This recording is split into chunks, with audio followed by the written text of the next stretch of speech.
Саламатсыздарбы, сиздер менен Актилек Капаров жана фактчек Кежиев. Facebook колдонуучусу Кундуз Ажибекова мамлекеттик коргоо кызматынын кызматкерлери үгүт иштерине катыша алабы деген суроо салган. Сүрөттө үгүт кийимдерин кийген бир нече адам президенттикке аттанган Садыр Жапаровду коштоп жүргөнүн көрсө болот.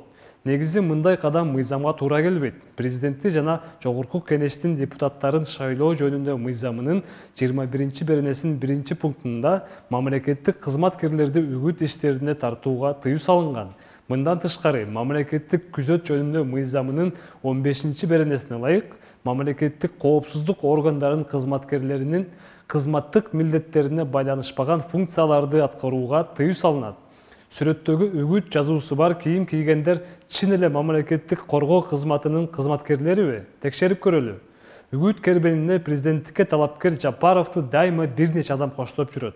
Бул сүрөттөгү адамдын кулагында байланыш үчүн атайын зымды көрсө болот. Ал эми бул жерде чакан сумка түрүндө атайын коопсуздук жабдыктарды көрө алабыз. Текшерүүнү улантабыз. 25-октябрда мамлекет башчынын милдетин аткаруучу Садыр Жапаровдун Нарынга болгон иш сапары учурунда фоторепортаж президенттин расмий сайтында жарыяланган.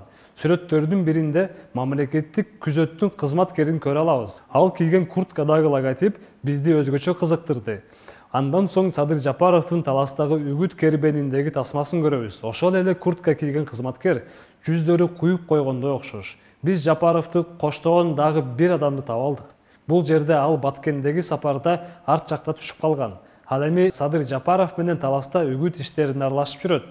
Жапаров деген жазуусу бар баш кийиминде көрсө болот. 4-декабрда УКМК Садыр Жапаров премьер-министр катары азыркыга чейин мамлекеттик күзөт кызматы менен пайдаланаларын тастыктаган.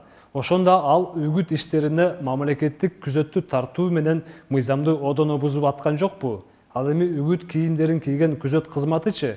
Бул суроолорго БШК жооп бериши керек.